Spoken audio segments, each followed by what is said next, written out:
కీర్తనల గ్రంథము 130వ కీర్తన 7వ వచనంలో చూసినట్లయితే, ఇశ్రాయేలు యెహోవా మీద ఆశ పెట్టుకును, ఆయన యొక్క కృప దొరుకును అనే వాక్యము సెలవిస్తుంది. దేవుడు మాట్లాడుతున్నారు. ఇశ్రాయేలుతో దేవుడు చెప్పిన మాట, ఇశ్రాయేలు దగ్గర దేవుడు ఇశ్రాయేలుతో ఏమంటున్నాడంటే, ఆయన యొక్క ఆశ పెట్టుకుంటే, యెహోవా మీద ఆశ పెట్టుకుంటే ఆయన యొక్క మనకి ఏం దొరుకుతుంది? కృప జరుగుతుంది. ఆయన కృప ఎలాంటిది అంటే 63వ కీర్తనల గ్రంథము 3వ వచనములు అంటారు, ప్రియమైన దేవుని బిడ్డలారా, నీ కృప జీవము కంటే ఉత్తమము, నా పెదవులు నిన్ను స్తుతిస్తున్నాయని చెప్పేసి మరి దావీదు మహారాజు మాట్లాడుతున్నారు. కనుక మన పెదవులు దేవుడిని స్తుతించాలి. ఆయన కృప ఎలాంటిదంటే జీవము కంటే ఉత్తమమైనటువంటిది. మరి ఏం వెతుకుతుంది? ప్రభు పాదాల దగ్గర కూర్చుని దేవుని యొక్క మాటలు వింటూ అన్నిటికంటే ఉత్తమమైనది మరియ వెతుకుతుంది. మార్త వెతుకు అనేకమైన పనులను కల్పించుకుని మరి నువ్వు తొందరపడుచున్నావు, కానీ మరి అయితే ఉత్తమమైనది వెతుకుతున్నది అంటాడు. యాకోబు గారు కూడా మరి దేవుని యొక్క మాటలు వింటున్నటువంటి యాకోబుతో, ఇశ్రాయేలు నీవు యెహోవా మీద ఆశ పెట్టుకో, ఆయన నీకు కృప దొరుకుతుంది అంటున్నారు.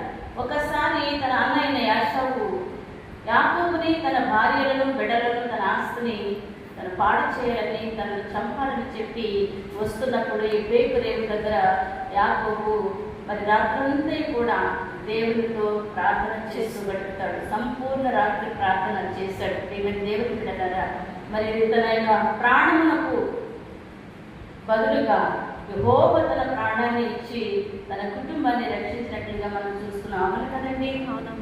ఎందుకంటే తన ఇద్దరు భార్యలను, తన దాసీలను, తన పిల్లలను, తన ఆస్తిని, తన పశువులను, తన కలిగిన సమస్తాన్ని కూడా మరి ముందుగా పంపివేసి తన ఒక్కడు మాత్రమే యెహోవా దగ్గర కూర్చొని ఆ రాత్రంతా సంపూర్ణ రాత్రి ప్రార్థనను కూడా మనం అనుకోవచ్చు. ఎందుకంటే మరి మొట్టమొదటిగా మనకి సంపూర్ణ రాత్రి ప్రార్థన పూర్ణ మనసుతోనూ, పూర్ణ ఆత్మతోనూ, పూర్ణ వివేకముతోనూ, పూర్ణ శక్తితో, హృదయముతో దేవులను మనం ప్రార్థించినట్లయితే యెహోవా మనకు సమీపముగా ఉంటాడు. ఆయన మీద మనకి కృప దొరుకుతుంది. 57వ కీర్తన 9వ వచనంలో కూడా మనం చూసినట్లయితే ప్రియులారా, ఆకాశము, ఆ యెహోవా కృప ఆకాశము కంటే ఎత్తైనది అంటున్నారు.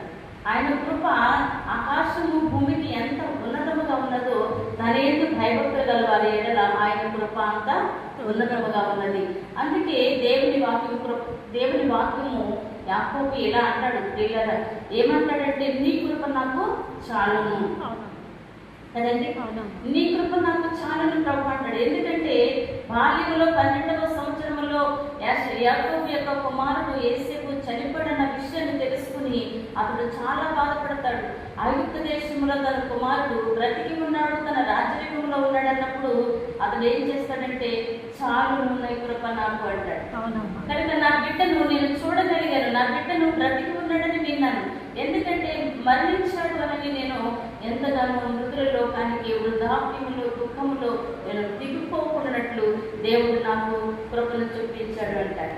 ప్రియ దేవుని బిడ్డలారా, మనము యెహోవా కొరకు ఎదురు చూచువారు నూతన బలము పొందుతాం. యెహోవా కొరకు మనం ఏం చేయాలంటే ఆయన కృప కొరకు మనం ఎదురు చూసినప్పుడు నూతనమైన బలాన్ని పొందుకుంటాం.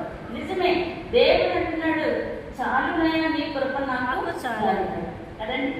నీ కృపలే, నీ క్షణము, నీ దయలే, నీ క్షణము నేను ఊహించలేను యేసయ్యా. ఏ కృపలే, నీ క్షణము, నీ దయలే, నీ క్షణము నేను ఊహించలేను యేసయ్యా. యేసయ్యా నీ కృప నాకు చాలయ్యా,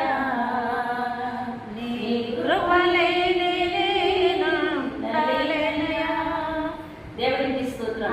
అందుకే ప్రభు యెహోవా మీద నీవు ఆశ పెట్టుకున్నట్లయితే ఆయన దగ్గర నీకు కృప దొరుకుతుంది.